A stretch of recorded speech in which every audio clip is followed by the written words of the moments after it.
எல்லாருக்கும் வணக்கம். மீண்டும் மெய்ப்பொருள் காண்க தளத்திற்கு எல்லாரையும் நான் வரவேற்கிறேங்க. முதல்ல நம்ம சர்வதேச சந்தை அப்படின்னு எடுத்துக்கிட்டோம்னா, நேற்று இரவு அமெரிக்க சந்தை நெகட்டிவா தாங்க இருந்திருக்கு. என்ன காரணம் அப்படின்னா, க்ரூட் ஆயில் பிரைசஸ் எலிவேட்டடா இருக்கு. பட் இன்னைக்கு கொஞ்சம் சாஃபன் ஆயிருக்கு. என்ன ரீசன் அப்படின்றத பின்னாடி பேசுவோம். க்ரூட் ஆயில் பிரைசஸ் சாஃபன் ஆனது கூட யூஎஸ் ஃபியூச்சர்ஸ் வந்து இன்னைக்கு காலையில கொஞ்சம் மார்ஜினலி ஃபிளாட் அப்படின்னு சொல்லலாம், பாசிட்டிவ்ல இருந்திருக்குங்க. இந்திய சந்தையை பொறுத்த வரைக்கும் எஃப்ஐஐ செல்லிங் கண்டினியூ ஆகுதுங்க. நேற்று கேஷ் செக்மெண்ட்ல ஒரு 7558 crores ஒர்த் ஆஃப் ஷேர்ஸ் வித்திருக்காங்க. நெட் செல்லர்ஸ் இருந்திருக்காங்க எஃப்ஐஐஸ். இன்னைக்கு மார்க்கெட்ல ஒரு பவுன்ஸுங்க, அவ்வளவுதான். ஒரு 300 பாயிண்ட் பக்கமா மேல ஏறி இருக்கு. நாளைய மறுதினம் வந்து சந்தை கிடையாது இல்லையா? ஸோ எண்ட் ஆஃப் த டே நான் ஒரு 12 மணி போலயே ரெக்கார்ட் பண்றேன் இன்னைக்கு ப்ரியராகவே. ஸோ எண்ட் ஆஃப் த டே மறுபடியும் நெகட்டிவோ இல்லை ஃபிளாட் க்ளோசிங்கோ இருக்கிறதுக்கு வாய்ப்புகள் இருக்கலாம். எஃப்ஐஐ செல்லிங் அக்ரெசிவா இருக்கு அப்படின்னா டாலருக்கு எகெயின்ஸ்டா இந்தியன் ருப்பி வந்து தொடர்ந்து வீக்கன் ஆகுங்க. நான் காலையில பார்த்தப்ப 93.12 இந்திய ரூபாயா இருந்தது. நான் ரெக்கார்ட் பண்றதுக்கு முன்னாடி மேலும் கீழே சரிஞ்சிருச்சுங்க. பிரெண்ட் க்ரூட் எடுத்துக்கிட்டோம்னா கொஞ்சம் சாஃபன் ஆயிருக்குங்க. நேற்று $110 பெர் பேரலை தாண்டி போச்சு. இன்னைக்கு $102.42 பெர் பேரல் நான் கடைசியா பார்த்தப்ப கொஞ்சம் சாஃபன் ஆனதுக்கு என்ன காரணம் அப்படின்னா, யுஎஸ் செக்ரட்டரி ஸ்காட் பெசன்ட் அவர்கள் என்ன சொல்றாங்க, நாங்கள் வந்து ஈரான் மேல இருக்கக்கூடிய சாங்ஷன்ஸ், குறிப்பா ஈரானியன் ஆயில் மேல இருக்கக்கூடிய சாங்ஷன்ஸை நாங்கள் வந்து தளர்வுகள் பண்ணுவோம் அப்படின்னு சொல்லியிருக்கிறாங்க. இது ஃபர்ஸ்ட். தென் இஸ்ரேல் தரப்பு என்ன சொல்றாங்க, நாங்க ஃபர்தரா ஈரான்ல இருக்கக்கூடிய எனர்ஜி சைட்ஸ் அட்டாக் பண்ண மாட்டோம் அப்படின்னு சொல்றாங்க. இது செகண்ட். தென் தேர்ட், ட்ரம்ப் அவர்கள் என்ன சொல்றாங்க, வெஸ்ட் ஏஷியால ஃபர்தரா நாங்க எங்களுடைய ட்ரூப்ஸை டிப்ளாய் பண்ண மாட்டோம் அப்படின்னு சொல்றாங்க. ஸோ இவங்க 3 பேரும் இப்படி இவங்களுடைய ஸ்டாண்டை சாஃபன் பண்ணதுக்கு என்ன காரணமா இருக்கலாம் அப்படின்னா, எனக்கு புரிஞ்சது ஈரான் வந்து அவங்களுடைய மிசைல் ஸ்ட்ரைக், குறிப்பா கத்தார் எனர்ஜியில அவங்க பண்ண ஸ்ட்ரைக் வந்து பெரிய பாதிப்புகளை ஏற்படுத்தியிருக்கு அப்படின்ற மாதிரி புரிஞ்சுக்க முடியுதுங்க என்னால. என்ன காரணம் அப்படின்னா, கத்தார் எனர்ஜியை பொறுத்த வரைக்கும் வேர்ல்ட் லார்ஜஸ்ட் எல்என்ஜி எக்ஸ்போர்ட் ஃபெசிலிட்டிங்க அது. அதைத்தான் வந்து ஈரான் கை வச்சிருக்கிறாங்க. இவங்க மிசைல் ஸ்ட்ரைக் பண்ணாங்க, டேமேஜ் ஆயிருக்கு. அதை ரிப்பேர் பண்ணலாம் அப்படின்னா அதை ரிப்பேர் பண்றதுக்கு 5 வருஷம் ஆகுமாங்க. ஈரான் தாக்குதல் நடத்தின அந்த கத்தார் எனர்ஜியை பொறுத்த வரைக்கும் ஆனுவல் ப்ரொடக்ஷன் கெப்பாசிட்டி அப்படின்றது 12.8 மில்லியன் டன்னா இருக்குங்க. அதாவது கத்தாருடைய டோட்டல் எல்என்ஜி எக்ஸ்போர்ட்ல 17% கான்ட்ரிபியூஷன் அது. அதனால நமோரா பெட்ரோநெட் எல்என்ஜி உடைய டார்கெட் பிரைசஸை கட் பண்ணியிருக்காங்க. பெட்ரோநெட் எல்என்ஜி மறுபடியும் லோயர் லெவலுக்கு வருது. அடுத்து ஹெச்டிஎஃப்சி பேங்க் எடுத்துக்கிட்டோம்னா லாஸ்ட் 2 டேஸ்ல ஒரு 7% பக்கமா கீழே இறங்கிருக்குங்க. இன்னைக்கு 2%க்கு மேல கீழே இறங்கியிருக்கு. ரிசர்வ் பேங்க் ஆஃப் இந்தியா என்ன சொல்லியிருக்காங்க அப்படின்னா, கவர்னன்ஸ் கன்சர்ன் எதுவும் இல்லை, சவுண்ட் ஃபினான்ஷியல்ஸ் தென் ப்ரொஃபஷனலி ரன் போர்டு இருக்கு, ஸோ எந்த ப்ராப்ளமும் இல்லை ஹெச்டிஎஃப்சி பேங்க்ல அப்படின்னு தெளிவுபடுத்திருக்காங்க. அடுத்து வருண் பிவரேஜஸ் எடுத்துக்கிட்டோம்னா, கம்பெனி வந்து அவங்களுடைய சவுத் ஆப்பிரிக்கன் ஆர்ம் விவிகோ மூலமா சவுத் ஆப்பிரிக்கால ஒரு பிசினஸ்ங்க, அதாவது கிரிக்லி டைரி அப்படின்ற ஒரு பிசினஸ். அந்த பிசினஸ் 100% அக்வயர் பண்றாங்க. இதுக்காக கம்பெனி வந்து ஒரு 131 கோடி ரூபாய் வரைக்கும் முதலீடு பண்ற மாதிரி தெரியுதுங்க. வருண் பிவரேஜஸ் பொறுத்த வரைக்கும் 45 டைம்ஸ் earnings இருக்கும். நல்ல நிறுவனம் தான், பட் காஸ்ட்லி. அடுத்து ஆடி இந்தியாவுடைய மேலிடம் என்ன சொல்றாங்க, லக்ஸரி வெஹிக்கிள் சேல்ஸ் எடுத்துக்கிட்டோம்னா இந்தியாவில் 2026ல நாங்க ஒரு சிங்கிள் டிஜிட் க்ரோத் தான் எக்ஸ்பெக்ட் பண்றோம். அதாவது ஒரு 5 to 7% க்ரோத்தை எக்ஸ்பெக்ட் பண்றோம் 2026 பொறுத்த வரைக்கும் அப்படின்னு சொல்றாங்க. இது வந்து ஓவராலா லக்ஸரி வெஹிக்கிள்ஸ் சொல்றாங்க. குறிப்பா லக்ஸரி வெஹிக்கிள்ஸ் எடுத்துக்கிட்டோம்னா போன வருஷம் ஒரு 52,000 யூனிட் வரைக்கும் வித்திருக்கு. இந்த நம்பர்ஸ்ல பெரிய மாற்றங்கள் எதுவும் இருக்காது 2026ல அப்படின்னு சொல்றாங்க. இப்போ ஆடியை மட்டும் எடுத்துக்கிட்டோம் அப்படின்னா 2024 கம்பேர் பண்றப்ப 2025ல அவங்களோட சேல்ஸே ஒரு 22% பக்கமா கீழே விழுந்திருக்குங்க. அடுத்து ஸ்கூடா ஆட்டோ இந்தியா எடுத்துக்கிட்டோம்னா கம்பெனி என்ன சொல்றாங்க, 2026 பொறுத்த வரைக்கும் எங்களுடைய க்ரோத், எங்களுடைய டார்கெட் அப்படின்றது 10 to 12% இருக்கும் இந்தியாவில் அப்படின்னு சொல்றாங்க. அடுத்து ஷிப்பிங் கார்பரேஷன் ஆஃப் இந்தியா எடுத்துக்கிட்டோம்னா கம்பெனி வந்து மசகன் டாக் கூட ஒரு கான்ட்ராக்ட் வந்து சைன் பண்ணியிருக்காங்க. கான்ட்ராக்டோட ஒர்த் வந்து ஒரு 364 crores. மசகன் டாக்கை பொறுத்த வரைக்கும் ship building player. So shipping corporation of India எதுக்கு மசகன் டாக் கூட கான்ட்ராக்ட் சைன் பண்ணியிருக்காங்க அப்படின்னா, டிடபிள்யூடிங்க, அதாவது dead by tonnage platform supply வெசல்ஸ்ங்க, அதாவது கார்கோ வெசல்ஸ் வந்து சப்ளை பண்றதுக்காக ஒரு 3000 வெசல்ஸ் சப்ளை பண்றதுக்காக இந்த கான்ட்ராக்டை சைன் பண்ணியிருக்காங்க. இந்த கான்ட்ராக்டை பொறுத்த வரைக்கும் குறிப்பா சொல்ல வேண்டியது சிறப்பான விஷயம் என்ன அப்படின்னா, ஃபியூல் டெக்னாலஜிங்க, அதாவது கிரீன் மெத்தனால் டியூல் ஃபியூல் டெக்னாலஜியில ஆப்ரேட் ஆகிற மாதிரி வெசல்ஸ் ரெடி பண்ணுவாங்கன்னு நினைக்கிறேன். நிப்டி ஐடி எடுத்துக்கிட்டோம்னா ரீசன்ட் டாப்ல இருந்து ஒரு 30% பக்கமா கீழே விழுந்திருக்குங்க. நேத்து அசென்சர் அவங்களுடைய ரிசல்ட்ஸ் எல்லாம் அறிவிச்சிருந்தாங்க. அசென்சருடைய ஷேர் வந்து ஒரு 4% பக்கமா மேல ஏறி இருந்ததுங்க. என்ன காரணம் அப்படின்னா, அவங்களுடைய full year guidance, revenue guidance அப்படின்றத 3 to 5% ஃபிக்ஸ் பண்ணியிருக்காங்க. தென் நியூ புக்கிங்ஸ் அப்படின்றது 6% ஏறி இருக்குங்க. அதனால இங்க இருக்கக்கூடிய டெக் ஸ்டாக்ஸ் மேல ஏறும் அப்படின்னு எதிர்பார்த்தோம்னா அப்படி எதுவும் இங்கே நடக்கல, பிளாட்டா தான் இருந்திருக்கு பெரும்பாலும். அடுத்து விப்ரோ லிமிடெட்ல 2 அப்டேட்ங்க. ஃபர்ஸ்ட் அப்டேட் என்னன்னா, கம்பெனி வந்து கிஃப்ட் சிட்டி குஜராத்ல ஒரு ஹப் வந்து லான்ச் பண்ணியிருக்காங்க. ஒரு 150 சீட் கெப்பாசிட்டியில ஃபியூச்சர்ல 500 சீட்ஸ் வரைக்கும் அதை எக்ஸ்பேண்ட் பண்ணிக்கிற மாதிரி ஒரு ஹப் வந்து ரெடி பண்ணியிருக்காங்க. விப்ரோவை பொறுத்த வரைக்கும் இந்த லான்ச் அப்படின்றது மெயினா எதை ஃபோக்கஸ் பண்ணுது அப்படின்னா குளோபல் பிஎஃப்எஸ்ஐங்க, அதாவது ஏஐ லெட் டெக்னாலஜி டிரான்ஸ்ஃபார்மேஷனுக்காக இந்த ஹப்பை லான்ச் பண்ணியிருக்காங்க விப்ரோ லிமிடெட். அடுத்து ரெண்டாவது அப்டேட் என்னன்னா, கம்பெனி வந்து சான் பிரான்சிஸ்கோ பேஸ்டு ஹார்னஸ் கூட ஒரு பார்ட்னர்ஷிப் போட்டிருக்காங்க. ஹார்னஸை பொறுத்த வரைக்கும் ஏஐ நேட்டிவ் சாஃப்ட்வேர் டெலிவரி பிளாட்ஃபார்ம்ங்க. ஸோ விப்ரோ கிட்ட வீகா தென் ஹார்னஸ் இது ரெண்டையுமே இன்டெகிரேட் பண்ணுவாங்க. இன்டெகிரேட் பண்ணி அவங்களுடைய எஃபிஷியன்சியை கூட்டுவாங்க. அடுத்து ஜேஎஸ்டபிள்யூ சிமெண்ட் எடுத்துக்கிட்டோம்னா, கம்பெனி வந்து ராஜஸ்தான்ல புதுசா ஒரு greenfield modern cement manufacturing facility அதுல இருந்து உற்பத்தியை தொடங்கியிருக்கிறாங்க. ஸோ அவங்களுடைய டோட்டல் கெப்பாசிட்டியில சிமெண்ட் கிரைண்டிங் கெப்பாசிட்டி அப்படின்றது 2.5 million ton per annum add ஆகுங்க. அதே ஃபெசிலிட்டியில கிளிங்கர் யூனிட் இருக்கு 3.30 மில்லியன் டன் பெர் ஆனம் கெப்பாசிட்டியில. இந்த ஃபெசிலிட்டியை பொறுத்த வரைக்கும் அடிஷ்னலா 1 million ton per annum capacity எக்ஸ்பான்ஷனுக்கான வேலைகள் நடந்துட்டு இருக்கு. டோட்டலா அவங்களுடைய கெப்பாசிட்டின்னு எடுத்துக்கிட்டோம்னா ஜேஎஸ்டபிள்யூ சிமெண்ட்ஸ் பொறுத்த வரைக்கும் 24.1 மில்லியன் டன் பெர் ஆனமா இருக்கு. கம்பெனியை பொறுத்த வரைக்கும் வேல்யூவேஷன்ஸ் பார்க்க முடியாதுங்க, பிஇ இருக்காது, லாஸ் பண்ணியிருப்பாங்க, கடனும் ஜாஸ்தியா இருக்கும், அவ்வளவுதான். நம்ம வந்து ஏதாவது 65, 75 அந்த ரேஞ்சில் கிடைச்சா பார்க்கலாம். இப்போ அது காஸ்ட்லி தான். அடுத்து நெஸ்லே இந்தியா எடுத்துக்கிட்டோம்னா, இந்தியாவில் குறிப்பா சனான் ஃபெசிலிட்டியில ஃபர்தரா நாங்கள் வந்து ஒரு 225 crore இன்வெஸ்ட் பண்ணுவோம் அப்படின்னு சொல்றாங்க. எதற்கு இந்த இன்வெஸ்ட்மெண்ட் அப்படின்னா, மஞ்ச் அவங்களுடைய சாக்லேட் வேரியன்ட் இருக்கு இல்லையா, அதனுடைய ப்ரொடக்ஷன் லைனை எக்ஸ்பேண்ட் பண்றதுக்காக இந்த இன்வெஸ்ட்மெண்ட் இருக்கும் அப்படின்னு சொல்றாங்க.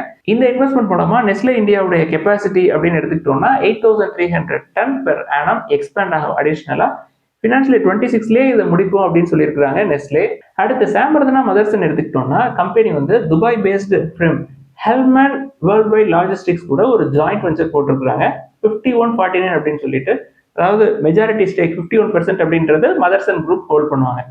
ஸோ இந்த ஜாயிண்ட் வெஞ்சரை பொறுத்த வரைக்கும் அவங்களுடைய ஃபோக்கஸ் என்ன அப்படின்னா, world class supply chain solutions நாங்கள் ப்ரொவைட் பண்ணுவோம் ஆட்டோ இண்டஸ்ட்ரிக்கு அப்படின்னு சொல்லுவாங்க. அது போக அவங்களுடைய கஸ்டமர்ஸ்க்கு லாஜிஸ்டிக்ஸ் ரெக்யர்மெண்ட்ஸ்க்காக இந்த ஜாயிண்ட் வெஞ்சர் மூலமா நாங்கள் சர்வீஸ் பண்ணுவோம் அப்படின்னு சொல்லியிருக்காங்க மதர்சன் குரூப். இதுல மதர்சனை பொறுத்த வரைக்கும் லாஸ்ட் 1 இயர்ல 33% பக்கமா ரேலி ஆயிருக்குங்க. வேல்யூவேஷன்ஸ் பார்த்தோம்னா 30 டைம்ஸ் ஏர்னிங்ஸை விட அதிகமா இருக்கும், கடனும் அதிகமா இருக்கும், கொஞ்சம் காஸ்ட்லியான சைட் தான். அடுத்து ஐபிஓ அப்டேட் அப்படின்னு எடுத்துக்கிட்டோம்னா, central mind planning and design இன்ஸ்டிடியூட்டுடைய ஐபிஓ வரப்போகுது இல்லையா. கம்பெனியை பொறுத்த வரைக்கும் அவங்களுடைய பிசினஸ் மாடல் அப்படின்றது மைனிங் அண்ட் கோல் கன்சல்டன்சி சர்வீசஸ்ங்க.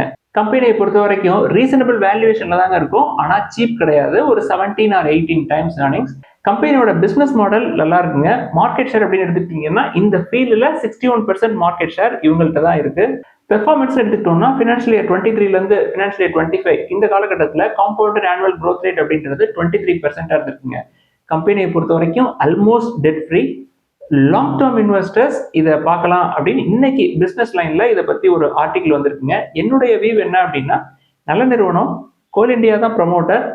ஃபியூச்சர்ல நம்ம இந்த நிறுவனத்தை பார்த்து வச்சுக்கிட்டோம்னா லோயர் லெவல்ல என்ட்ரி கொடுக்க வாய்ப்புகளை தேடலாம். அடுத்து நாட்கோ ஃபார்மா எடுத்துக்கிட்டோம்னா 2 அப்டேட்டுங்க. ஃபர்ஸ்ட் அப்டேட் என்னன்னா, கம்பெனி இந்தியாவில் ஜெனரிக் சிமாக்ளூடைட் இன்ஜெக்ஷன் லான்ச் பண்றாங்க. அதாவது இன்னோவேட்டர்ஸ் பிராண்டோடைய பிரைசஸ் எவ்வளவு இருக்குமோ அதை விட 90% சீப்பரா நாட்கோ ஃபார்மா லான்ச் பண்றாங்க. அடுத்து ரெண்டாவது அப்டேட் என்னன்னா, நாட்கோ ஃபார்மாவுடைய போர்டு வந்து March 24, 2026 மீட் பண்ற மாதிரி தெரியுது.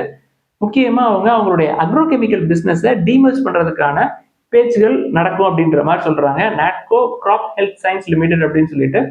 ஸோ அது டீமர்ஜ் ஆகும் அப்படின்ற பட்சத்தில் ஷேர் ஹோல்டர்ஸ்க்கு அடிஷனல் ஷேர்ஸ் கூட கிடைக்கலாம். அடுத்து இன்னைக்கு ஒரு சில கேள்விகளை மட்டும் பார்ப்போங்க. ஃபர்ஸ்ட் ஒரு நண்பர் வந்து எனக்கு 5 இயர்ஸ்க்கு அப்புறம் ஒரு ஃபிக்ஸ்ட் அமௌண்ட் எனக்கு வேணும். காம்பவுண்டட் ஆனுவல் growth rate அப்படின்றது மியூச்சுவல் ஃபண்ட்ல 15% அப்படின்னு வச்சுக்கிட்டோம்னா 5 இயர்ஸ் கழிச்சு எனக்கு இவ்வளவு கிடைக்கும் அப்படின்னு சொல்லி அதை முயற்சி பண்ணலாமா அப்படின்னு சொல்லி எழுதியிருக்கிறாருங்க. கடைசியா ஒரு 1.5 வருஷமாவே மார்க்கெட் எங்கேயுமே போகல.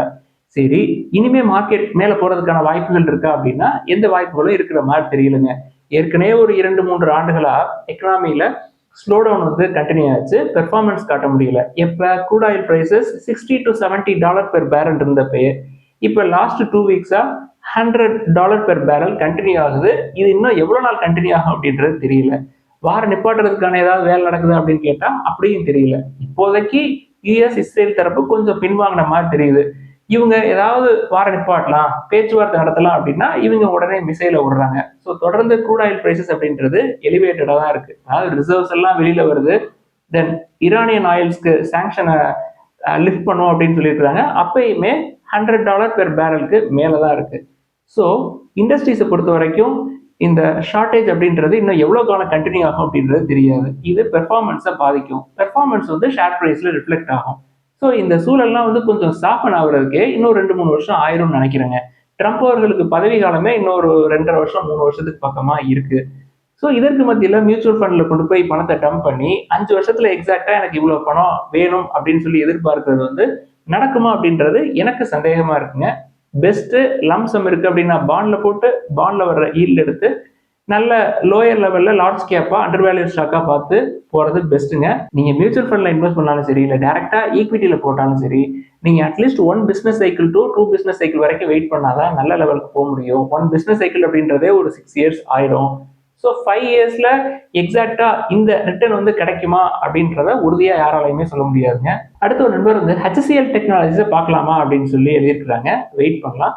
அதே மாதிரி இன்னொரு நண்பர் வந்து ஒரு குறிப்பிட்ட செக்டார் இருக்கு அப்படின்னா அந்த செக்டார்ல எத்தனை பங்குகளை நம்ம பார்க்கலாம் அப்படின்னு சொல்லி எழுதியிருக்கிறாங்க. இப்போ எடுத்துக்காட்டுக்கு ஐடி எடுத்துக்கிட்டோம்னா TCS, Infosys, Wipro, HCL, tech மஹேந்திரான்னு இவ்வளவு இருக்கு. இப்போ ஐடி செக்டார்ல எத்தனை ஸ்டாக்கை நம்ம மேக்ஸிமம் பார்க்கலாம் அப்படின்னு சொல்லி எழுதியிருக்கிறாங்க. சீப்பான வேல்யூவேஷன்ல கிடைக்குது அப்படின்னா செலக்டிவா 1 or 2 பார்க்கறது பெஸ்ட்டுங்க. இப்போ நான் ஐடியை பொறுத்த வரைக்கும் டிசிஎஸையும் பார்க்கறது இல்லை, இன்ஃபோசிஸையும் பார்க்கறது இல்லை, விப்ரோவை தான் பார்க்குறேன். HCLையும் விட்டுறது, டெக் மஹேந்திராவையும் விட்டுறதுங்க. என்ன காரணம் அப்படின்னா எனக்கு ஐடியில் ஏதாவது லோயர் லெவலில் வேணும். விப்ரோ கொஞ்சம் சீப்பாக இருக்குது, தென் ப்ரைஸஸும் கம்மியாக தான் இருக்கும். ஆவரேஜ் பண்ணுறது எனக்கு ஈஸியாக இருக்கும். டிசிஎஸ் நான் பார்க்க மாட்டேன் அப்படின்லாம் கிடையாதுங்க. டிசிஎஸ் கீழே இறங்கிக்கிட்டே இருக்கட்டும். லோயர் லெவலில் கிடைக்கிறப்ப ஃபார் எக்ஸாம்பிள் ஒரு 1500க்கோ இல்லை 1250க்கோ இல்லை 1750க்கோ இன்னொரு 1.5 வருஷம் 2 வருஷம் கழிச்சு வருது அப்படின்னா அன்னைக்கு பார்த்துக்கலாம், நான் விட்டுறது அவ்வளோதான். இப்போ எஃப்எம்சிஜி செக்டார் எடுத்துக்கிட்டோம்னா ஐடிசியை தவிர வேற எதையுமே பார்க்கறது இல்லைங்க. வேற லார்ஜ் கேப்பை பார்க்கறது இல்லை, ஸ்மால் கேப், மிட் கேப் எதையுமே பார்க்கறது இல்லை. ஐடிசி மட்டும்தான் எடுத்திருக்கோம். ஐடிசிக்குள்ளேயே ஹோட்டல் பிஸ்னஸ் இருக்கிறதுனால நான் எந்த ஹாஸ்பிட்டாலிட்டி செக்டாரையும் பார்க்கறது இல்லை. எம்ஹெச்ஆர்ஐஎல் அப்பப்போ ஏதாவது 1-2 அவ்வளோதான். என்னைய பொறுத்த வரைக்கும் ஓவராலா என்னுடைய எக்ஸ்போஷர் அப்படின்னு எடுத்துக்கிட்டோம்னா ஸ்டாக்ஸை பொறுத்த வரைக்கும் banking, financial services, insurance, NBFCs, gold finance இதுல கொஞ்சம் எக்ஸ்போஷர் அதிகமா இருக்குங்க மற்றதை கம்பேர் பண்றப்ப. நீங்க கேட்ட கேள்விக்கு பதில் என்ன அப்படின்னா ஒரு செக்டார்ல நல்ல குவாலிட்டியா 1 or 2 ஸ்டாக்ஸை மெயின்டைன் பண்ணாலே போதும் அப்படின்றதா என்னுடைய வியூ. அடுத்து ஐடிசி தொடர்ந்து இறங்கிட்டே இருக்கே சார் அப்படின்னு சொல்லி கேட்டிருக்கிறாங்க. பயப்பட தேவையில்லை. அடுத்து எல்என்டி, மஹேந்திரா அண்ட் மஹேந்திரா இது ரெண்டுல எதை சார் பார்க்கலாம் அப்படின்னு சொல்லி எழுதியிருக்காங்க. ரெண்டுமே வேல்யூவேஷன் நல்லா இருக்குங்க. பட் M&M பொறுத்த வரைக்கும் ரீசெண்ட் இயர்ஸ்ல பயங்கரமா ரேலி ஆயிருக்கும். அதனால ப்ராஃபிட் புக்கிங், எஃப்ஐஐ செல்லிங் இருக்கலாம். எல்என்டியை பொறுத்த வரைக்கும் ஏற்கனவே இந்த வெஸ்ட் ஏஷியாவில் இருக்கக்கூடிய அந்த டென்ஷன் அதனால தொடர்ந்து கீழே இறங்குது. அது முடிகிற வரைக்கும் இப்படிதாங்க இருக்கும். மார்க்கெட்டும் கீழே இறங்குது, எல்என்டியும் கீழே இறங்குது. ஸோ M&M எல்என்டியான்னு பார்த்தா என்னை பொறுத்த வரைக்கும் இப்போ எல்என்டியை பார்க்கலாம். அடுத்து ட்ரைடன்ட் பத்தி கேட்டிருக்கிறாங்க. ட்ரைடன்ட் இப்போதான் 30 டைம்ஸ் ஏர்னிங்ஸ் வந்திருக்கு. 15 டைம்ஸ் ஏர்னிங்ஸ் வந்தா பார்க்கலாம். நான் பெரும்பாலும் சமீபத்தில் டெக்ஸ்டைல்ஸ் எதையுமே பார்க்கறது இல்லை. உங்களுக்கு நல்ல வேல்யூவேஷன்ல டெக்ஸ்டைல்ஸ் பார்க்கணும் அப்படின்னா வர்தமான் டெக்ஸ்டைல்ஸ் பார்க்கலாம். 20 டைம்ஸ் ஏர்னிங்ஸ் கீழே இருக்கும். பிரைஸ் டு புக் 1.5க்கு கீழே இருக்கும். தென் கடனும் வந்து கம்மியாக தான் இருக்கும். பெர்ஃபார்மன்ஸும் ஓரளவுக்கு நல்லா இருக்கும். பட் ரீசெண்ட் குவார்ட்டர்ஸ்ல ரீசெண்ட் இயர்ஸ்ல கொஞ்சம் பெர்ஃபார்மன்ஸ் டல்லா தாங்க இருக்கு. இது டெக்ஸ்டைல்ஸ் மட்டும் இல்லைங்க, ஃபுட் வியர்ஸ்க்கும் இதான் நிலைமை. அடுத்து லாங் டேர்ம் இன்வெஸ்டர்ஸ் எவ்வளோ பெர்சன்டேஜ் ஆஃப் லாஸ் வரைக்கும் வெயிட் பண்ணலாம் அப்படின்னு சொல்லி எழுதியிருக்கிறாங்க. என்னுடைய போர்ட்ஃபோலியோ எடுத்துக்கிட்டிங்கன்னா ஒரு சில பங்குகள் வந்து 50%, 55%, 60%லாம் வந்து கீழே இறங்கி இருக்குங்க. எவ்வளோ தூரம் வெயிட் பண்ணலாம் அப்படின்னா நீங்கள் உள்ள என்ட்ரி கொடுக்குறப்பே லோயர் லெவலில் அதாவது த்ரெஷ்ஹோல்ட்ல என்ட்ரி கொடுக்குறீங்கன்னு வச்சுக்கோங்க. ஒரு 30 டைம்ஸ் ஏர்னிங்ஸ் கொடுக்குறீங்கன்னு வச்சுக்கோங்க. அங்கேருந்து 15 டைம்ஸ் இல்லை 10 டைம்ஸ் ஏர்னிங்ஸ் வர்ற வரைக்கும் கூட வெயிட் பண்ணலாம் லாங் டேர்ம் இன்வெஸ்டர்ஸ். எவ்வளோ தூரம் கீழே இறங்கி வருதோ அவ்வளோ தூரம் அவங்களுடைய குவான்டிட்டியை இன்க்ரீஸ் பண்ணிக்கிறதுக்கு ஒரு வாய்ப்பாக இருக்கும். லாங் டேர்ம் இன்வெஸ்ட்மெண்ட்ஸில் இது முக்கியமான ஸ்ட்ராட்டஜிங்க. அதனால தான் நம்ம வெயிட் அப்படின்னு சொல்லிக்கிட்டே இருக்கோம். ஸோ எவ்வளோ தூரம் வெயிட் பண்ணுறோமோ அவ்வளோ தூரம் நம்மளுக்கு லோயர் லெவலில் கிடைக்கும். லோயர் லெவலில் பிடிச்சாலும் என்ன மைண்ட் செட் இருக்கணும் அப்படின்னா நம்ம பிடிச்ச இடத்துல இருந்து இன்னொரு 50% கூட கீழே இறங்கலாம் அப்படின்ற மைண்ட் செட் எப்பொழுதுமே இருக்கணுங்க லாங் டேர்ம் இன்வெஸ்டர்ஸுக்கு. இதெல்லாம் தான் இந்த பதிவில் குறிப்பாக டிஸ்கஸ் பண்ணணும்னு நினைச்சோம். முதலீடுகளில் ஏதாவது சந்தேகங்கள், கேள்விகள் இருந்தால் எல்லாத்தையும் எழுதுங்க. எல்லாருக்கும் நன்றி.